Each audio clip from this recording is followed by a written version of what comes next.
I feel like I'm always acutely aware of doing an afternoon session and the, blood sugar dip in the afternoon. We will attempt to keep this as interactive as possible because if you guys are like me, the afternoon is a bit of a struggle. We totally get that. Let me do a quick introduction, and then by way of fair warning, I'll just be asking some pulse questions along the way. I just think it's more interesting if we can kind of have a dialogue instead of us just sort of talking at you. So you do not have to participate, but I'll just ask some 1 to 5 questions or raise your hand if type of things. But by way of introduction, I'm Roxanne Petraeus. I'm one of the co-founders of Ethena. We do compliance training. Raise your hand if compliance training is the best part of your job. Okay, more than I thought. Yeah, and there we go. This is good. Yeah, this is really a quiz for you. I'm joined by one of our incredible customers, Darryl Cyphers, who is the Senior Director of Legal, Compliance, and ESG at Klaviyo. Klaviyo is an incredible Boston-based tech company, IPO'd. I've admired them as a company and now as a client. Anything you want to say in your intro? That was perfect, thank you. Also, Darryl has really lovely children, which I feel like is a key fun fact, including twins, which is an even more fun fact. So today we're going to be talking about code of conduct training and taking it from what I have heard can be an employee experience, and I'm just curious, maybe show of hands. Have you ever heard complaints about your company's code of conduct training from employees or leadership? Complaints like it's too long, it feels generic. I'm seeing some nods. I appreciate even the nods. This is good validation. I'm seeing some hands. So the complaints I hear from talking to professionals like you all can be that a code of conduct is so specific to a company, right? Klaviyo is different even than Snap, another amazing public tech company that Darryl was previously at. And yet code of conduct training can feel really one size fits all. So how is it that you have this code that's hyper specific, but then this training that feels like once a year you march everyone through and leadership sends you an email saying, why are we doing this? And employees say this was really boring and it's the thing I saw last year. And so I get to kind of interview and learn from Darryl's experience of taking that and instead doing something really innovative that was incredibly well received by Klaviyo's leadership team, their employee base, by making training feel incredibly specific to Klaviyo. So we're going to talk about how we did that. And you all, we're going to do a Q&A session at the end. However, do not hold back your questions at any point. If you want to interrupt, ask questions of me or Darryl, feel free. And our marketing leader always yells at me because I never give a pitch for Ethena. And then he's like, you forgot to give a pitch for Ethena. So I'll briefly do that. But I promise this will be learning from Darryl, not just a conversation about Ethena. Ethena provides compliance training. A long time ago, I was in the Army. We did a lot of compliance training. We called it check the box training. I thought that was its technical name. And it was really boring. It was ineffective. And in particular, as a woman in the Army, one of the trainings that I sat through ad nauseum was sexual harassment prevention training. And candidly, I thought it was very odd that sexual harassment was a pretty pervasive issue in the Army. And yet the training was super check the box. It was dry. It was so bad that soldiers would make a joke of it. And then when I left and went to McKinsey, I saw that McKinsey's training, I joked, it was very similar in that it did feel dry and non-specific. It just had less cursing because that is a unique part of the Army, and McKinsey did not, do as much of that. But it was largely the same, and so I thought, wouldn't it be great if training could actually feel more like learning? Where as an employee, I love to learn, but I hate to be trained because being trained feels very talked down to and sort of not personal to me. So I think Darryl has done a phenomenal job of kind of embodying this at Klaviyo. So we're going to talk about their journey, share the results, and again, Q&A. But because we're all struggling with the afternoon lull, ask your questions, give your challenges throughout. You will only spice up the conversation. Okay, so Darryl, I would love to ask you about how you first realized that there was an opportunity to be better. So how did you take stock of your current state, whether that was through risk assessments, talking to employees, talking to leadership, all of the above? How did you get a lay of the land? Yeah, so, similar to when I was at Snap, when I joined Klaviyo, there was no code of conduct training in place. There was no code of conduct. And so everything had to be done from scratch. And based off of the experiences that I had at other tech companies, when I started Klaviyo's, I didn't want to take any risk, right? I'm coming in, the first compliance hire for Klaviyo, and I just wanted to make sure that nothing broke, right? I wanted to make sure that I didn't get any heat for the training going out at the wrong time or something that offended someone. So I played it super safe. And I found a compliance vendor, training vendor that had been around for like 30 years and that was still using the same training from 30 years ago, right? Because I want to make sure nothing went Sounds wrong. like you've got a lot of kindred spirits in the crowd. Yeah. Right? And so that was the first thing that I did. I went with vendors I was very familiar with because I didn't want to mess anything up. This was my shot. It's my first time as a director, as an organization. Didn't want to mess anything up. And so as we kind of set that up, we went through IPO and things settled down and I earned trust within the business. Then I realized, now is a chance for me to do something creative, to do something in the industry that I've wanted to do for over 10 years. Right? My background started off at Symantec Corporation in Mountain View that had been a company that had been around for 30, 40 years, 20,000 plus employees, a lot of traditional compliance elements. The main, thing that we tracked was how many people completed their compliance training. It wasn't more about impact, right? And so going into this now, it's like, all right, I'm in control. We've got through the IPO. Now let me start meeting with some vendors and learning about what's out there that can kind of bring a vision that I have for the compliance program and the compliance code to light. And that's when I met Ethena. And so I think the first thing that I did in our discussions were talk to them about the code that I had written, and the uniqueness of the code. So when we created our code, we wanted to make sure that it spoke to our population. It wasn't just one that was out of the box, right? So we incorporated scenes from across Boston within our code. Some of the most iconic pictures and landscapes in Boston, we made sure that was listed in our code of conduct, right? Gave it the feel. We incorporated the values that have been at the organization for the last 5 years, right? And so when I talked to Ethena, I said, this is what I was thinking when I created this code. It's a special company, and I wanted to make sure that I built off of what their foundation was there versus just come in with my own ideas. And that's what I need for my code of conduct training. And they were open to that. They were open to creating a training and adjusting a training that could speak to the company the way that I felt like our code of conduct did. And so to answer your question, I just felt like I didn't do a risk assessment. I didn't ask a bunch of people what they thought about the training because I knew they hated it, right? And the reason why I knew is because like at our company, like people wear jeans and t-shirts. And the training that they were taking, everyone had on a tie. Everyone sat in closed offices with one-on-one conversations. We have no closed offices at Klaviyo. It's a very open concept. You have to kind of pre-book a room to have a meeting. And so these are the small little things that kind of weren't really communicating to employees that kind of told me that, yeah, we needed to make a change and find a training that really kind of spoke to our audience. I love that. And as just a side note, in case you may find this interesting, when I was starting Ethena, I had this idea for effective compliance training.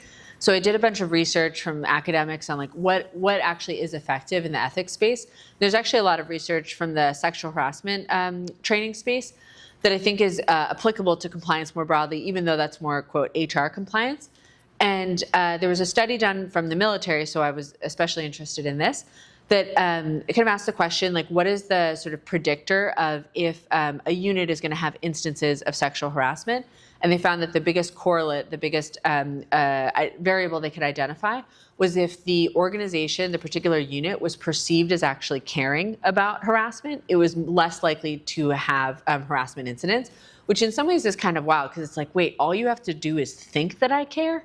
But if you think about like what, Darryl, you just said, like if you're rolling out code of conduct training that, let's say you're a bank, but the code of conduct training isn't referencing that you call them managing directors and that your office headquarters is in Boston. And it's not like taking those little steps that show that I care to like know you, know your culture. As an employee, you're sort of thinking like, this isn't really good training. It just isn't because it's not specific. The organization didn't even sort of care enough to tweak the language a bit and, start with a message from leadership. And so I think that signaling, while it sometimes can feel a bit like Isn't this just kind of marketing? Isn't this packaging? I think employees are incredibly perceptive as to how much thought and care was put into something. On the flip side, which we can definitely get into in Q&A, I hear all the time from folks in your roles, hey, I'm a team of 2. I don't have time to like find the most beautiful pictures in Boston and incorporate them into my training.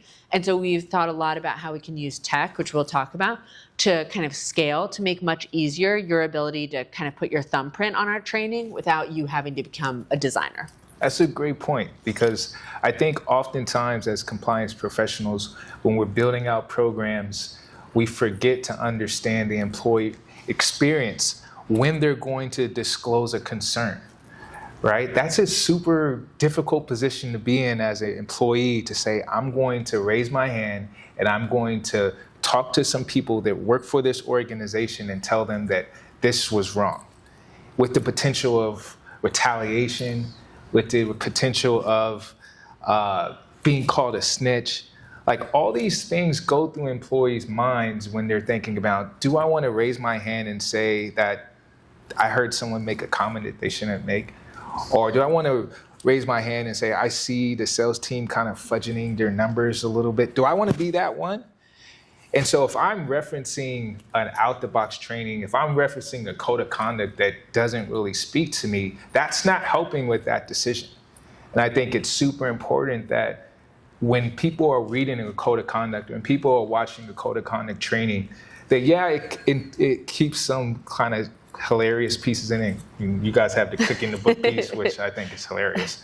But it also balances the seriousness that an employee is going through when they're thinking about disclosing a concern.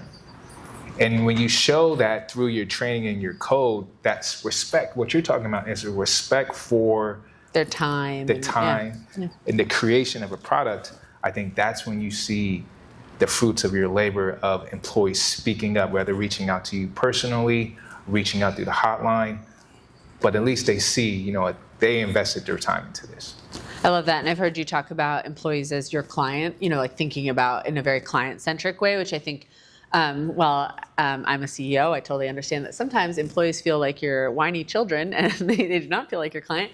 I think keeping that client-centric mindset is what kind of caused you to realize, like, well, what is it like if I'm a new engineer, a new salesperson, a new marketer who's joined Klaviyo? Like, what experience am I having, and does it feel like the sort of ideal experience where they're going to walk away and say, like, remember Darryl, and remember that if I have a question, his team actually really does want to hear from me. Yeah, and I think when I first started in compliance, I had a full head of hair. I did, brother. We're together. But now, being in compliance for almost 15 years now, what I learned to do is really always ask the question of, why am I doing this? When I'm putting a certain policy in place, adjusting a policy, adjusting a training, adjusting the code, I always challenge myself, why? So, for example, when I first started at Snap, they also had no code, they had no training, and I was coming from the Bay Area, and I moved to Venice, and we were in these little houses on the beach, and me and my boss, we met with Evan Spiegel, the CEO of Snap, and he said, I just want to tell you guys one thing. He's like, we are not a Bay Area tech company. We are a LA tech company. And so when you do things, you ask yourself, why are you doing this? And I want an LA flair to it. Everything that you do, right? And that always kind of stuck with me. And why I wanted to partner with a group like Ethena that's like, I'm game. Let's do it. Let's try something different, right? The worst you can do is fail and get sued and get fired. But wait, that got really bad quickly. But you tried. And so far it's going well. I think it's going great. Yeah. We have not gotten fired. I think so. Neither of us. So I think we're really succeeding. Okay, this is a perfect segue into my get stakeholder buy-in. So I'm curious if you all are having this reaction. It's like, okay, but Darryl, you've worked at incredible tech companies, maybe really innovative. They're willing to take risks. Maybe you're in manufacturing, you're in utilities, and I'm not going to get stakeholder buy-in for this. I have this vision for code of conduct training that is really innovative and smart and treats the employee's time respectfully, but my senior leadership is going to say, nope. So how did you get stakeholder buy-in? And do you think that you were lucky because you're in tech, or do you think everyone can do this? Now, so, Symantec back in the day, back in 2008, I say back in the day, sorry, but back in 2008, which was a pretty long time ago. It's devastating to think about. We were still kind of making software disks. So there was a little bit of manufacturing there, was tech, but a lot of those guys had traditional mindsets that a lot of industries that you see today that feel like their industries are stuck in the past. And what I've always seen to work well with them was number one is try your best to have a likable personality, right? Be Darryl. Because people already in compliance think that we're no men anyway. You're always going to say no. So try the best to kind of convey your personality a little bit so that they like it, and then obviously just feed their ego.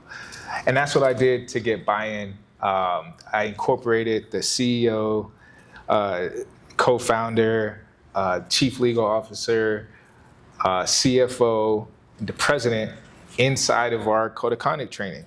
And I also, hey, we want to feature you in our code of conduct training. I've already written out everything you need to say.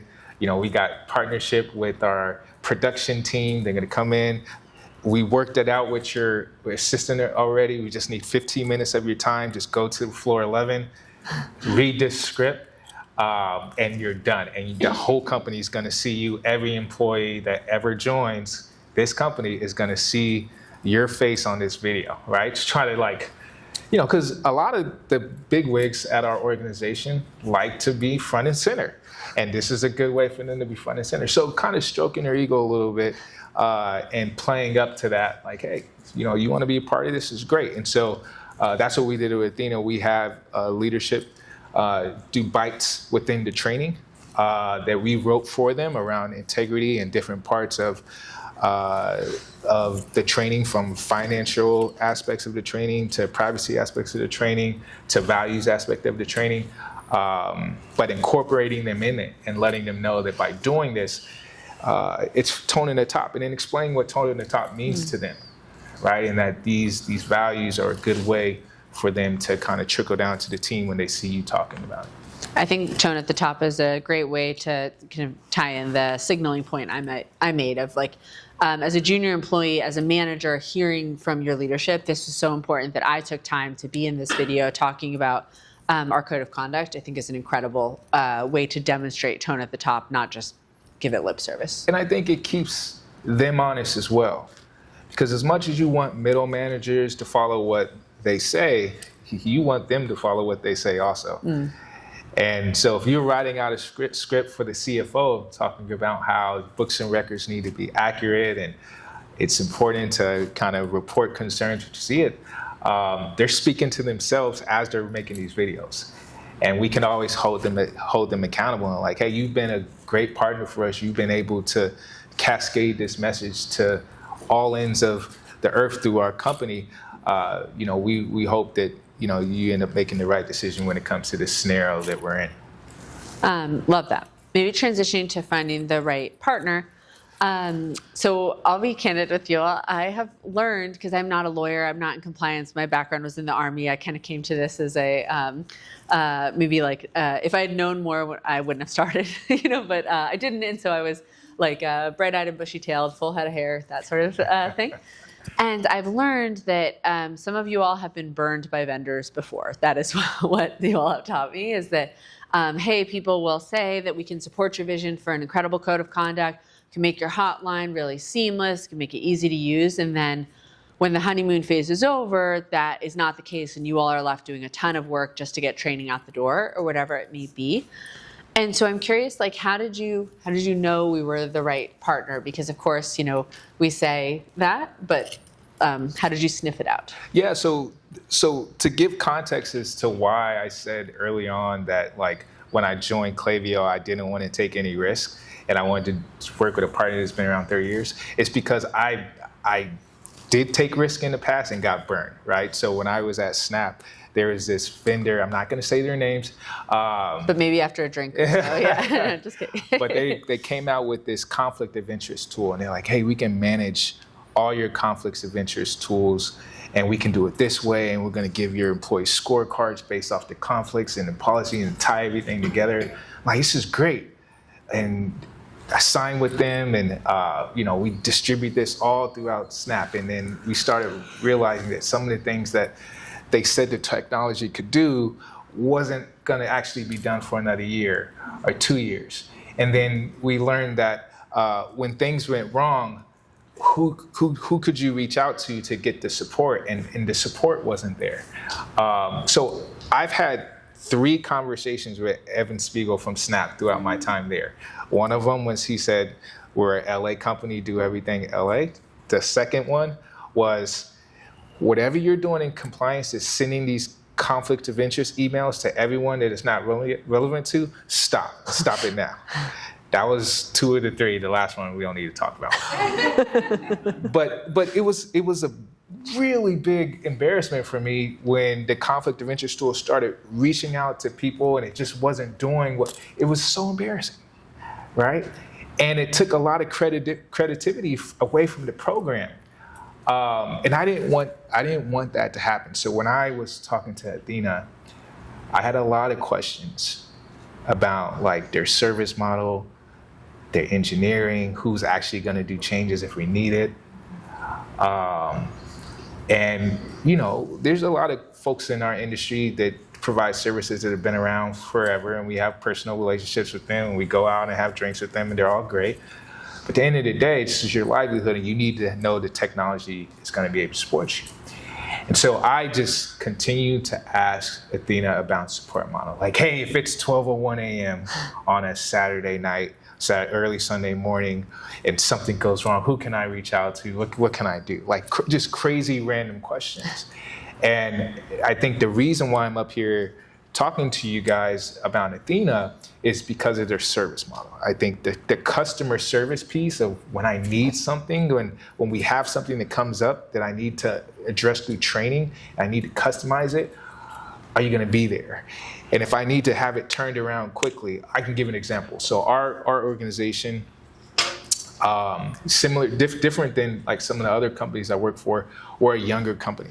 So compliance training is not just a check the box type item. It's like you're actually teaching people what it means to enter into a side agreement, what it means, to violate, GDPR or what FCPA is. Like these are all things that they don't naturally know.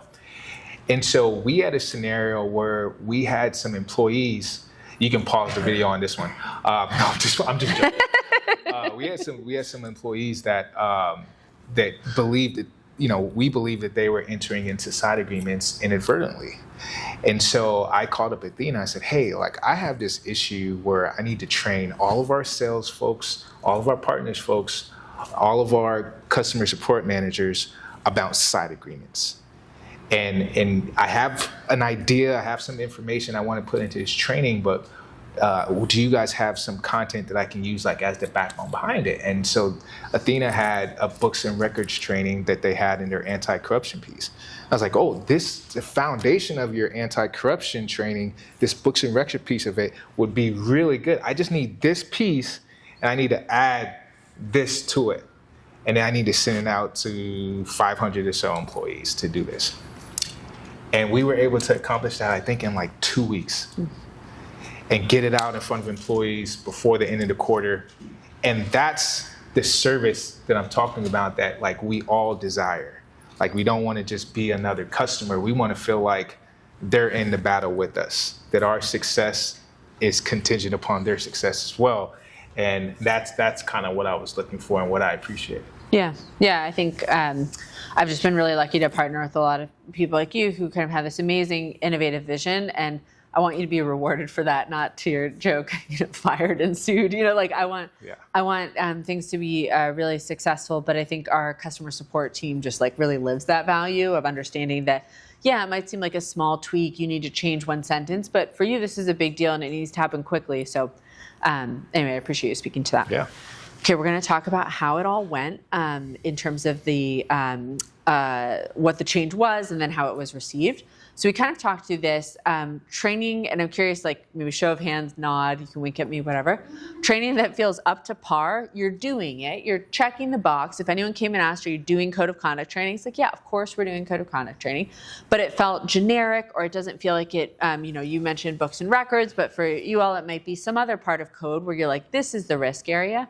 Does anyone kind of feel like they're doing it, but they are not, they're surviving, but they're not thriving? Seen a couple of nods. So I think that's like kind of what you were mentioning, is that it's definitely happening, but it wasn't reflecting everything it could be. And then in particular, the employees sort of view that as a burden, not some like learning experience, not that, hey, I'm going to walk away better. Yeah, because we distribute our code of conduct training in a variety of ways. So the previous vendor that we used, I want to say their name because they really pissed me off. So we do an ethics week where we go to every office across the globe, and it's our way of launching our code of conduct training for the year. And in the as we visit these offices, we do in-person training. And so the first time we launched this 3 years ago, we wanted to take content from the code of conduct training and use it in classroom settings as we do individual trainings. And as we were building out the plan, we went to the training provider and said, how can we extract this piece, because we want to give it in a classroom setting during our ethics week?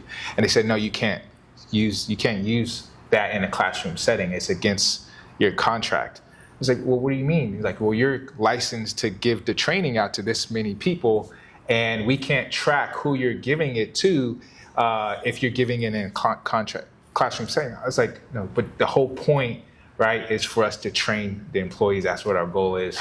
Like, what's the big, no, you can't do it. We need you to email us to say you won't do this. And I was like, you gotta be kidding me, right? And so what we're doing with Ethena when we're distributing out our training is we have our ethics week. We do, I think someone in the last session talked about swag and how that's a big one for us. We always come up with speak up swag for our ethics week, and we do food and everything like that. But a big portion of that is we incorporate elements of our training.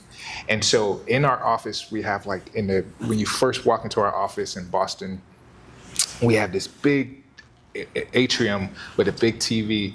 And during ethics week, we put our C-suite leaders on there that are in our Ethena Code of Conduct training videos, and you can't hear it, but it's like, it's transcribed, and you see their faces on there. And for all week long, all you see is leaders on there talking about ethics. We find different ways to use those leaders' time and those words to champion our cause, and we do it through newsletters. We take those videos and we take elements of Ethena's training, and we embed it throughout the year in different aspects. So the flexibility outside of just, hey, you're completing this one time, is something that really kind of helps us hammer home the ethics message that we want to send across. I love that. And I think something we always get really excited to partner with customers on, depending on your appetite. So yeah, you can do your annual code of conduct training, but then whether it's an ethics week, or we'll see really cool examples of what we internally call moments that matter. So examples might be if you're going to have a big sales kickoff and you want to send to just the sales team before that big event something around either expense policies, side letters. Like, there's a bunch of moments in an organization that are really like optimized for giving a message at exactly that moment. But you don't want that message to be 45 minutes. That message could be 2 minutes, but it can be really impactful if delivered exactly at that moment. And so our whole model is digestible training that can be broken up into chunks and delivered, whether it's in person, whether it's in a classroom, whether it's kiosks, like all of this. I think that's really magical. But so Darryl, you made this bold move, which I think was really neat. And we talked about how you kind of got stakeholder buy-in, and it sounds like also just kind of had confidence in your own judgment, which I think is really neat. I know that sometimes it can be very stressful picking a vendor. You don't want to pick the wrong one. But I think it's just really neat to hear how you talked about like almost finding your own confidence to make a decision in your own judgment and not feeling like it had to be supported by a bunch of surveys and data, but you just saying like, look, I know know good and I have good taste and like this is wrong. So I think that's really neat. Yeah, and I mean, it's been well, and more and more people from Klaviyo are asking Ethena about their trainings, and the goal is to kind of migrate a lot of our trainings, if not all of our trainings, over to Ethena because of the service model and the way that we feel like we're Ethena's most important customer, even though we're not. Like we should. Well, all of my customers, it's like my children. I have two, and they're both my favorite. Okay. I mean, just as a side note, I actually feel like all of our good product ideas come from you all. So I just spend a ton of time interviewing compliance leaders, and a couple of years ago, someone in Darryl, your role said, like, hey, build a hotline, because I also hate my hotline, and training is really just training employees to speak up. And guess what? They speak up through a hotline or they speak up to their managers, and that might make its way into HR case management tool. So I feel like this is a pitch to say, if you have an idea, if you have something that you think is broken and you just want to tell me, like I find that to be the most valuable sort of product development, is really talking to people who live it every day. So to get into the what, and I think this is a perfect example from one of your very cool videos where I think this is the CEO, my eyesight is now terrible, but that you've incorporated into the video. One of the things that you did was topic selection. So I wonder if you could just talk a little bit about that. So Ethena's models, we have this massive library of micro-learnings, right? Like hundreds of them. But we have heard that companies don't want to send all of them. And candidly, I don't think you should, right? Those trainings are then too long.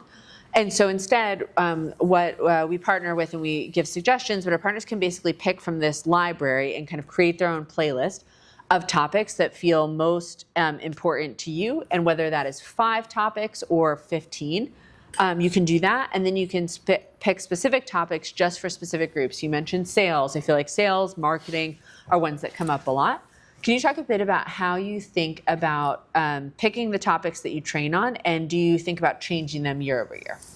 Yeah, so this is where I think, I don't know if it's just me, but historically, I've always had some friction with HR.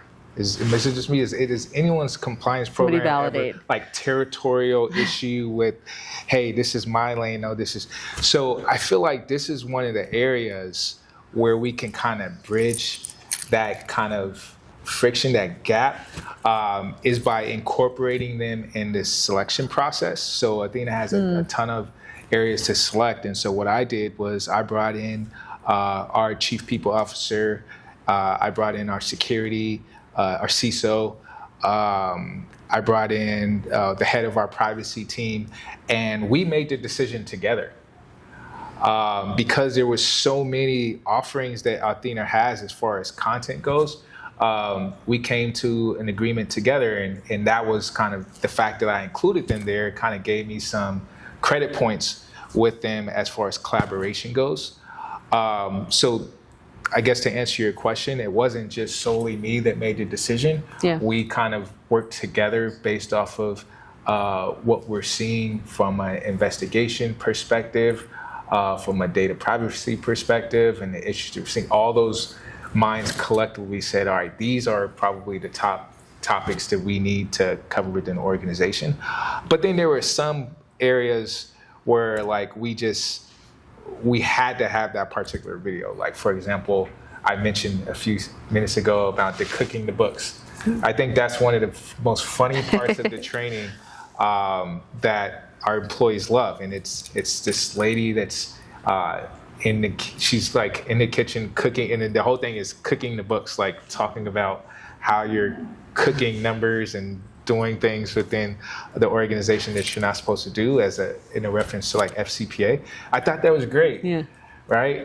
But it's not too funny to where it makes the whole thing an entertainment thing. There's areas of the training that are super serious, but we definitely wanted to keep that one. I thought that was a great one. So it was a collective decision for sure. I think that's so smart. I was working with another one of our clients, and they had this experience where they realized that training had kind of gotten out of hand, that every department had a couple of trainings they were requiring as mandatory, whether it was security, physical security, HR, regulatory compliance, and they brought together all of the stakeholders and kind of had a governance meeting of okay, we're going to revamp our calendar and sort of review which training is mandatory, what training can be a policy. And I think exactly to your point, compliance leading that effort and kind of bringing everyone in made, I think, people feel less territorial, because I think there's something when your training is mandatory, therefore it's important, therefore you're important. Like there gets to be a little bit of this almost like job security turf war kind of thing that I think can get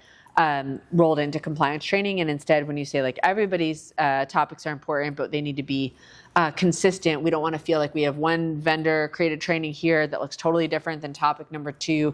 And as an employee, it's just like this hodgepodge experience. So I think that's very smart that you brought together the stakeholders. Well, yeah, because the way that the Ethena's trainings work is that each section can be customized. I forgot what you guys call it after. Configuration or slides, checks on learning? Checks on learning. So there's checks on learning, and then there's like a customized slide that you can put after the video content, which includes like your own policies, emails that you can reach out to. You can, put in like whatever additional information in addition to the content slides. And I think that gave the other leaders an opportunity to not just say, oh, we want to include this part in their training, but they also got to configure okay, this is who I want you guys to reach out to. I want you to add this link. I want you to put this particular message within there, which, obviously delays the process of getting it out fast, right? Because you're bringing in other opinions, which my boss doesn't like. He's just like, just you make decisions. I'm like, no, I want to be inclusive. So it does delay the process to get everyone aligned, but I think it really achieves the goal of a code of conduct, which is, company-wide values, a company-wide message, and that can only be achieved if other people in other functions that are leading efforts that achieve compliance are aligned with you. So I love that. And you kind of already talked about embedding videos, so I think that is a great best practice, and sort of in line with DOJ guidance. Again, like both embedding videos that demonstrate tone at the top, but also, and I think you have done this, creating scenarios that are based on actual things that have happened at your company, of course, maybe anonymized a bit, I think can be an incredible way to for an employee to see like, oh no, this is not some sort of generic, Tim just did this thing, is this bad? And instead is like, oh, this happened in our sales team. Like I kind of remember talking about this at all hands and why we were changing a policy. I don't know if you have any examples of that, but I think that's incredible. Yeah, thanks for bringing that to my attention. So when we were doing the customized side agreement training, in addition to the actual stuff that we had employees reading, we created a number of questions and scenarios for the sales and partnerships and CSMs to answer that were based on our specific business, that included like the 4 walls of a contract. It listed a bunch of things in there, and then we asked the employees, hey, like you just said the following, blah, blah, blah, blah, blah, blah, blah. Is this okay, right? Based off of the below contract. And this helped us and helped the employees really understand on a personal level if they grasped what a side agreement is versus what it wasn't. Because we didn't want to hinder their business and we didn't want employees to be scared to engage with our customers, but we did want them to understand the impacts of doing something that is not documented in a contract. So you can get very specific because the technology allows you to, that Ethena Elite uses. And that's what we need. Like, we're a very intellectual organization. I mean, the majority of our employees are in Boston, and all of them went to all these really great Boston schools like Boston University and MIT, and AB, who's listed up there, went to MIT. So these are all very intellectual people. So they like to be challenged in that way. Now, did Snap, when I was at Snap, did Snap want to be challenged that way? No, they were all models and LA-based vendor, like in Venice. You're saying Boston isn't a city of models? Yeah. The audience was different. Yeah. The audience was different. And I think that matters when you're creating a training where you're really trying to connect with your employees. I love that. And maybe the last point, and then we'll do a question. I'll just take this real quick and then grab it. Has anyone had to change anything in the past couple of months based on administration and executive orders? Has anyone heard anything about executive orders? This comes up a lot for our customers, whether it's change in administration or just change in your business, right? Like you might have changed a certain policy. And so I think the ability to make fast turnarounds based on things that are happening in your world or in the world, we've just found to be really important. I've talked to folks in your role who say, if I can't change something on a quick timeline, like that could be a real problem, and make those translations in 14 different languages. And so something we've invested in a lot is making sure that if you need to change happy to glad tomorrow in Portuguese, like we can support that level of speed, because it seems like things change a lot in compliance. Yeah, I think our message is like, we've never tried to preach going to jail as a reason to comply. Right now, we did incorporate like a picture of someone going to jail in our live anti-corruption training. It was more of like, no one looks good in orange, don't do it, or you're gonna be in orange. But based off of the previous administration's now this administration's executive orders, nothing remains the same. Like, even though FCPA kind of enforcement is paused, we still have locations in Sydney, and Australia has strong anti-corruption laws. We have Ireland, and they've just beefed up some anti-corruption laws in Ireland. We have the UK Bribery Act. So there's still kind of enforcement out there internationally, and a lot of these agencies work together. So just because the US is not coming at you doesn't mean that another agency isn't. So we've tried to communicate now more effectively what the UK Bribery Act is all about, what is going on in Sydney and in Australia and their anti-corruption efforts, or what's going on in Ireland with their anti-corruption efforts. So folks still know that it's alive and well. And that's also included in our compliance training, is that we don't just talk about FCPA, we talk about anti-corruption from a global perspective. Question in the back, please. No, you kind of mentioned it right after I raised my hand. Like, we have to translate all of our trainings into multiple languages, plus 11 other external languages that we like to translate into. And in terms of like content, maybe in the based, it's not as critical to have Hebrew or Portuguese, Brazil, whatever. Yeah. But how do you manage that content-wise? Is it all of the offerings can be translated, or is it more like a captioning thing? How does that work? Yep, I can speak to it from Ethena, and then I don't know if do you currently translate, or is yours all English? Ours is all English. Yep. So we have a lot of customers who exact same situation, kind of global presence. About 20% of the employees on our platform that are training are not in the U.S., and many of those are training in local languages. So we support full translation to include content. So like the video example here of his CEO, translating that as well. We have both subtitles and dubbing, and we've had a bit of an internal breakthrough where AI can make this much faster, but then you can put a human in the loop. So let's say you have a colleague, in Japan, and you want them to review the content that's just been translated into Japanese. You can do that before pushing it to your audience. Then we also have some fancy ways. Tess, our head of sales, is here, so definitely chat with her. She'll know the details after, of either you can tell us which language your employees want to take the training in, usually based on data in Workday or something like that, or you can let employees pick kind of pros and cons to each, just depending on how you like to set that up. But yeah, I mean, kind of to the point of DOJ guidance and making training relatable, a key part of that is that it's accessible, like almost like the first step to that is that it's accessible in the employee's language at which they're most comfortable. So we've found it incredibly important to support high quality translations. Yeah, please. How are you evaluating the effectiveness? Oh my God, great question. That's great. So we do a lot of the traditional things, like we compare it to NAVEX's benchmarking data as far as how many investigations that we're getting based off the size of our organization, how often our speak up line is being used. But we also try to, I don't know how to say it, I guess, in hood terms, you say, keep your ear to the street, right? That was a joke. But what we do is we use methods like the app Blind, which allows employees to kind of talk as much mess about the company as possible.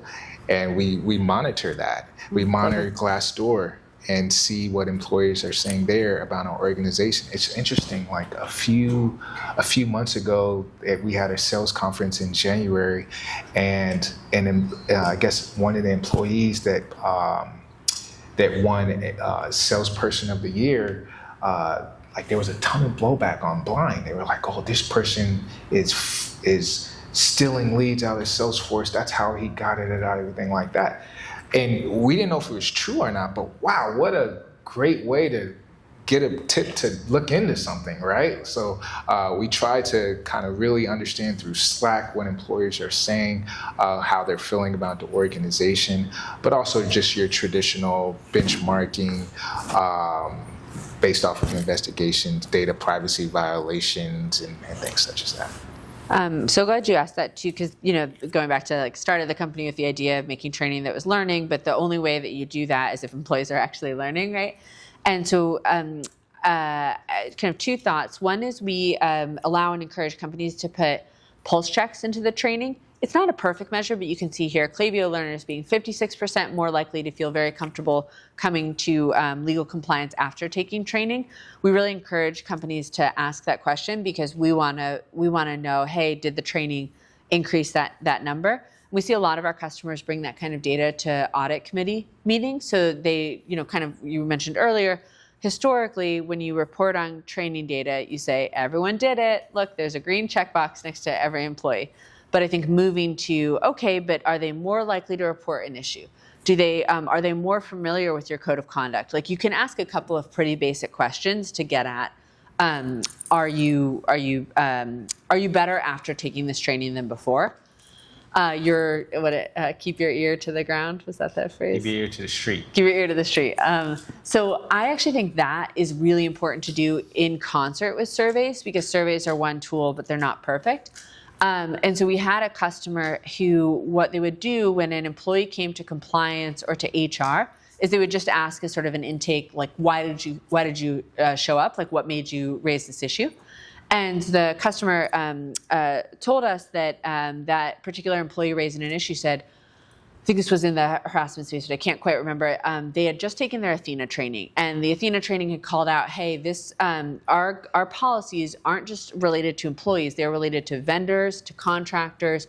And so if you're having an issue with vendors or contractors, make sure you bring that to legal compliance. And the employee said, honestly, I didn't realize that was part of the company's purview. So I think just kind of asking when employee, in your sort of investigations or just when employees are coming to you, why they decided to speak up can be a really helpful way to see, is training ever mentioned? Because if it isn't, like that's probably not, an amazing sign that the training is spurring this kind of speak up. We also look at how often policies are being accessed, right? So our internal intranet, like how often do people click on the code of conduct? How often are people clicking on our anti-harassment policy? We work closely with HR and try to continue to foster a good relationship there, so we understand what the HRBPs are hearing. Because not all the times that employees reach out to HRBPs is going to rise to a level of investigation. But it's important to know that question came up, and so we try to encourage them to capture that. I know employment legal's like, no, don't capture it. But we try to get them to capture or at least remember some of the things that they're hearing, the more kind of informal conversations that they're having with employees on the ground, so that we can kind of keep a pulse on what's going on. Yes. Do you also develop tailor-made training for the risk profile or function of corruption, fraud, and others, so that it's more practical for them in terms of identifying the red flag? Do you go to that granular level? Yeah, I think that's what we try to do with the side agreement training. So that training is a 10 to 15 minute training that we extracted from a broader training, and then we customized it so that it would fit specifically for our sales partnerships and CSMs. The broader code of conduct training is not specific to an individual's role. But I think what we're trying to do in the future to kind of make sure that, we're not having training fatigue or preaching a message for employees that already kind of know these things, or like we've been talking to Ethena about future test out option. Yep. So if an employee is well aware of the code of conduct and has been trained on it before through our Ethena training, that the following year we will pose 5 or 6 really tough questions. If they get those questions right, they've tested out and they're good for the next year. And then the following year, they'll take the full course. So we're trying to find ways to be a little bit more unique with the way that we're training people. So training once a year, you have communication strategies throughout the year as well? So yeah, definitely communication throughout the year. So we have a quarterly newsletter that we put out on Slack as well as email. We do our ethics week, which we go to different offices, and then we try to do things throughout. We at Klaviyo we have what's called By the Numbers, which is a weekly all hands, and we incorporate ourselves every other month with maybe a message on gift and entertainment right before the holidays. We do some stuff around anti-corruption right before sales kickoff. And so we've tried to find little ways to do it. I think the core of our program has always been kind of behind the scenes and internal controls and less front and center. Right. The code of conduct training and code of conduct is probably our most visible thing. But I'd say 90% of our program is based off of internal controls that try not to create a ton of friction within the business, but actually give us the insights we need and put blocks in place so that misconduct can't happen. So you have toolkits for middle managers and stuff like this? I'm sorry, what's that? You have toolkits for middle managers or anything similar? Do we have toolkits for middle managers? We do have a middle management training. And I think you talked about middle management being champions. I think that's great. And we try to do that. We've, like when I was at Symantec, we had compliance champions all throughout the organization. And that's really helpful when you can't get the resources, like the budgeting resources. I need this many head count, and they're like, you get 0 head count. And like, all right, well, let's make some champions. So I think that's a great tool. And to be honest with you, like, if an employee has a shitty manager, it doesn't matter how great your compliance program is. They're gonna have a bad experience, and they're most likely not gonna be able to speak up. So the management piece is absolutely key to an effective compliance program, because that day-to-day interaction means more than anything. Please. I'm imagining you have a good relationship with your IT function because of the implementation needs, and your, whoever your HRIS is feeding to Ethena. Yeah, I would imagine my biggest challenge in this type of a scenario is people would say, oh, that's a great idea. Of course, you don't have any resources to implement it, because there's the beautiful concept of it, and then there's the actual implementation, which is a resource issue. So can you speak a little bit on how you were able to sell the resources it would take for the actual technical implementation? Yeah, I think it goes beyond code of conduct training. I mean, when you talk about with the security professional, like for example, when Russia invaded Ukraine, and we went to the security team, because trade compliance falls under my team also, and say, hey, listen, like we can't do business with anybody in Russia right now. And if we do, there's a good chance like we're all going to jail. So we need to stop. Like, that gets their attention, right?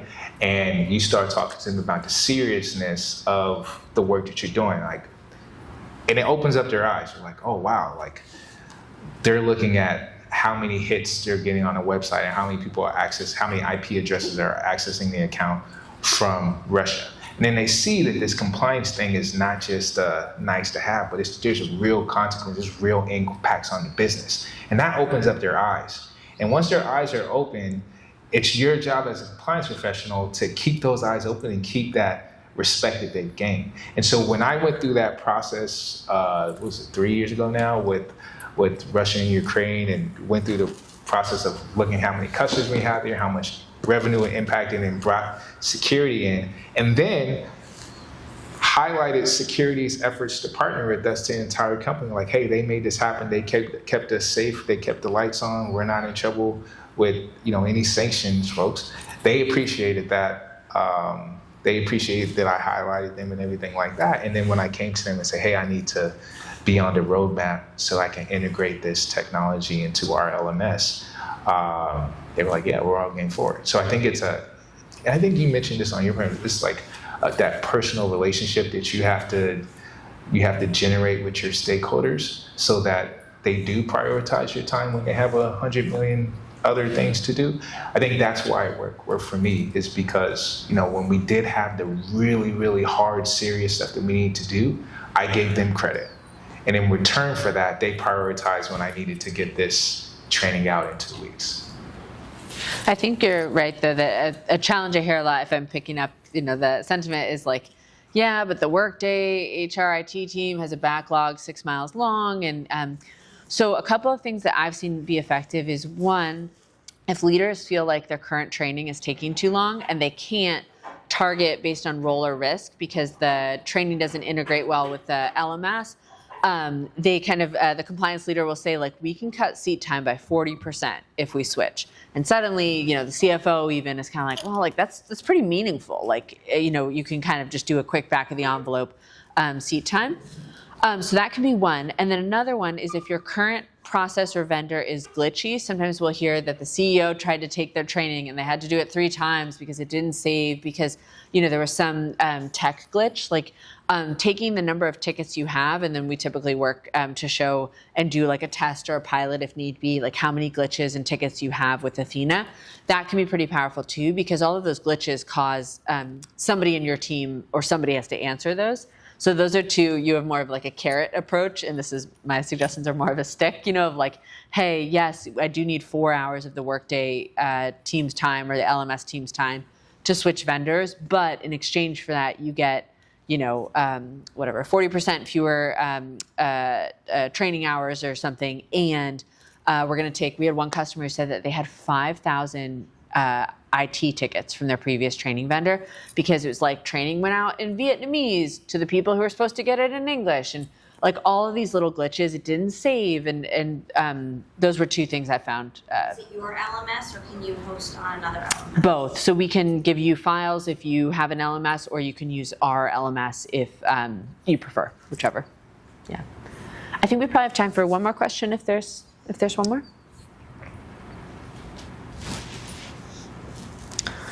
Wonderful. I think we got through most of it. I jumped ahead, but I love the making sure that we had time for results and impact. To the previous question, maybe just a couple of things that I think you've found helpful is, one, us providing it however you need it. If your IT team likes AICC files this way or that way, like, we've sort of been able to navigate a lot of that. One thing that seems maybe smaller back office, but is this idea of dynamic content, if you like that, so that you don't have to download and upload a file if you make a change, if you need to get content out very quickly, instead having it be more cloud-based, where when you make a change, it happens instantaneously. That actually can save a lot of usually a very lean team's time. And then maybe, my last question to you would be something about, it seems like the reporting that we've been able to provide, whether it's the sentiment data, so, employees being more likely to come to compliance, or just like easier reporting for board and things like that. Anything you want to say either about the customer success and how they partner with you, or just the reporting, because I feel like you being able to share the impact of this program has been quite important. Yeah, so we quarterly report to our audit committee part of the board. And I think that having a story to tell through data is always helpful. And so to kind of see a consistent number across the board, actually a number that has significantly increased from before we had Ethena and to now. Not to mention our board members take the Ethena training. Oh, I didn't realize that. That's cool. Yeah, the board members have to take it. They could see the difference. And they can see the quality. And I think it gives them the confidence that we are going in the right direction, right? And you can't really lie with numbers. And so when you pair in, elements of Ethena's reporting and the data aspects that they have with the broader companies like Navex that will give you the benchmarking data for thousands of companies, you start getting a story about your organization of where you sit in addition to where you're going, that I think is a tangible takeaway for the board, where they're like, okay, on to the next. We don't have to worry about this. And that's all we want, right? I don't need anything from the audit committee. I just want them to know we're good. And so those reporting numbers help us tell that story.